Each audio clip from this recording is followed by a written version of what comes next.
e bujshme. Thuhet se në Kinë pas ka patur dje një grusht shteti, ose më një tentativ të një grusht shteti. Ndiqeni me kujdes.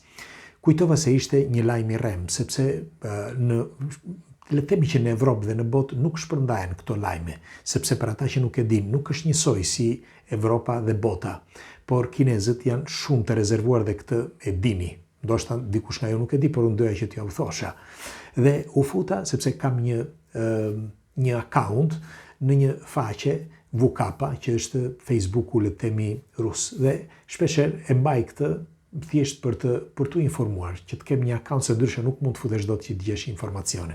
Dhe i gjeta këtë informacion edhe tek një politikan rus, pra që thot edhe një rus. Tani, çfarë ka ndodhur në Kinë? Tani po ja u tregoj. Si gjithmonë kush është rastisht dhe nuk e ka bërë ende, bëjni live faqes dhe videos që të shihemi sërish dhe ju falenderoj që jemi përbashkë. Me pak fjalë, Xi Jinping, pra presidenti i Kinës, gjendej në një hotel dhe është lajmëruar 2 orë përpara se të ndodhte tragedia, si e quajnë ata. Dhe çfarë ka ndodhur? Në fakt edhe disa shkrime në disa websajte kinez kanë shkruar, por i kanë fshirë, sepse duhet të dini që kinezët nuk lënë asgjë që të informojnë të tjerët. Dhe aq më tepër në një rast të tillë, sepse është tepër i fortë, por do t'ja u them. Atëherë, përpara se ai të arrestohej, kishin menduar generali së bashku me një grup të tjerë dhe me zvënds generalin, bile me presidentin e komisionit, ishin përgatitur që të kapnin në flagrancë presidentin, pra Xi Jinpingun, dhe ta qellonin me njerë, pra ta eliminonin. Ky ishte, sipas të dhënave, projekti. Mirë po, 2 orë përpara se të ndodhte e pas kanë lajmëruar Xi Jinpingun dhe ai është shkëputur. Në fakt, ajo që më bëri përshtypje ishte edhe fakti që sot ai, me fjalë që dje, sepse sot ka dalë lajmi, që dje ai ka shkarkuar nga detyra generalin, i kam të dy të shkruar se nuk i mbaj mend emrat, Louis Zhenli dhe Zhang Yuluzia. Zhang Yuzia dhe Louis Zhenli. Louis Zhenli, në fakt, që është e vërteta, kisha dëgjuar dhe herë të tjera, sepse mbaj si generali më i fortë. Ai ka shkarkuar që të dy. Të paktën, shiko, në lajmet kineze, thuhet që është shkarkuar nga detyra. Kurse ka gjasa, si shtot dhe ky politikani rus, që mundet që edhe ta kenë arrestuar, pra jo mundet, po e kanë arrestuar së bashku me familjet e të gjithë atyre që bënin pjesë, pra edhe të zvënds presidentit, që bënin pjesë në këtë grusht shteti, si mund quhet, dhe kanë bërë rreth 3000 arrestime, të paktën kështu thuhet. Ndërsa mediat kineze thonë vetëm shkarkimin e 2 generalëve për situatën që gjendet tani, por ka dhe një diçka tjetër që duhet informuar. Edhe Amerika sapo ka deklaruar sot një gjendje kritike kundrejt Kinës. Sot e ka deklaruar gjendje kritike për çfarë? Ndoshta dhe ata e dinë, sepse shërbimet sekrete dinë çdo gjë. Megjithatë, ç'është e vërteta, duhet të dini diçka. Thjesht dua t'ju informoj. Unë nuk jam politikan, nuk dua të merrem me politikë, por dua thjesht ta diskutoj së bashku që të kuptojnë se në çfarë bote jetoj. Shikoni, për ata që nuk e dinë, Xi Jinping nuk është një dosido, një që del nga hiçi, sepse për ata që nuk janë të informuar, ai gjoja lindi në këtë politikë në vitin 2012, por nuk është e vërtet.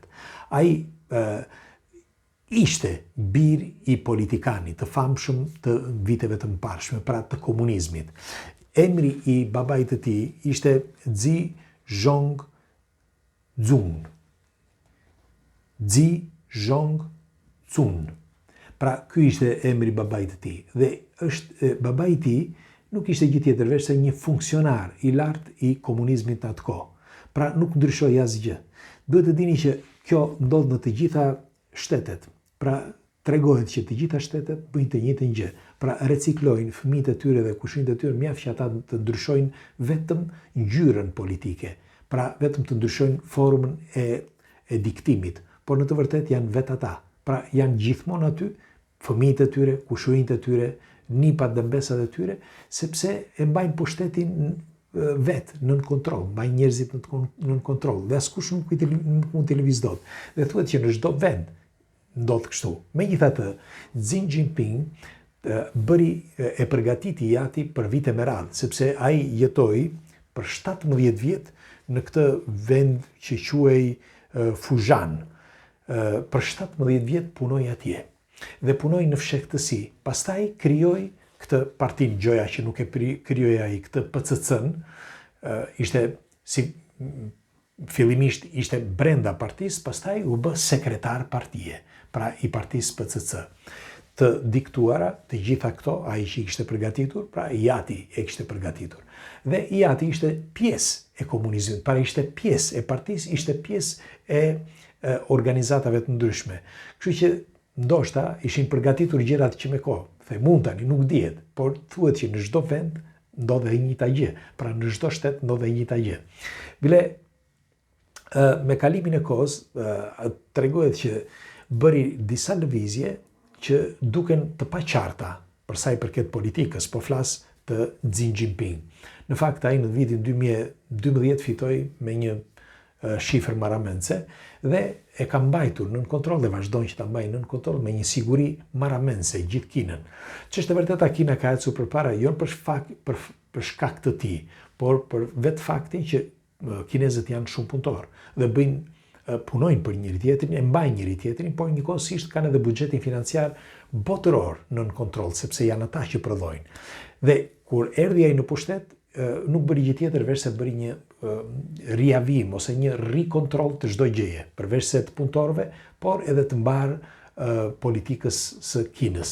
Në fakt, ç'është e vërteta, tregohet që ai mund edhe ta ketë ditur dhe më përpara atë që ndodhi parmbrëm në Kinë. Pra mund të ketë qenë i informuar, sepse duhet të dini që në çdo kinez, të paktën kështu thuhet, 1 në 6 kinez është spiun. Të paktën kështu thuhet, merreni me mend tani se sa spiuna janë, sepse nëse janë 1,5 miliard, 1 në 6 njerëz merreni me mend sa spiuna ka. Dhe ai mund ta dinte që paraprakisht ose në hotel dikush pretendon, dikush lexova dhe disa lajme gjithandej, ose disa të dhëna të konspiracionistëve, disa thonë që ishte sozia e tij që shkoi në hotel, nuk ishte ai, sepse e dinte paraprakisht dhe një sozi e tij që ka, sepse thuhet që ka 3 sozi, ky presidenti i Kinës, dhe vendosi një sozin e tij, duke e ditur edhe ai padyshim dhe e kontrolluan gjithë zonën, që të kapnin në flagrancë të gjithë ushtarët dhe ata që kishin përgatitur, përveç generalëve, ata që kishin përgatitur grushtin e shtetit. Kështu që i arrestuan, kanë arrestuar 2 generalët dhe njerëzit e tjerë që ishin për atyre, për më tepër të gjithë familjarët, shokët, miqt apo çfarë kontaktesh kanë patur ata brenda këtyre 3 muajve. Pra ky është lajmi i fundit, doja që ta ndaja me ju, por doja edhe të nënvizoja këtë që është tepër serioze. Pra nuk mund t'ja hedhësh dot njërit që ka qenë në politikë që nga baballarët e tij, nga gjyshit, pra, dhe vazhdon akoma të jetë në politikë, fal babait dhe forcave që ka, qoftë politike, por edhe shoqërore, ushtarake, sekrete, apo si të doni ju, që janë të rrënjosura prej vitesh. Pra e njëjta gjë që ndodh edhe në vendet e tjera. Nëse vini re, pothuaj në të gjitha shtetet kudo qofshin, edhe në Troje shqiptare apo kudo qofshin, po ta shikoni, janë të njëjtat fytyra në politikë, të njëjtat fytyra, vetëm që ndryshojnë. Ose ndryshojnë ata mes njëri tjetrit dhe në një politikë apo në një tjetër, por në fund fare janë gjithmonë ata. Dhe tjetra që është akoma e rëndësishme, ndryshojnë vetëm ngjyrat e politikës ose emrat e politikës. Në të vërtetë, politikanët janë vetë ata. Pra, gjeneratat që kanë qenë që më përpara, bijtë e tyre, kushrinjtë e tyre, nipat dhe mbesat dhe janë gjithmonë aty. Megjithatë, pres komentet tuaja, doja t'ju informoj me këtë informacion. Kalofshi një mbrëmje të këndshme, ju përqafoj të gjithë dhe faleminderit që jemi bashkë.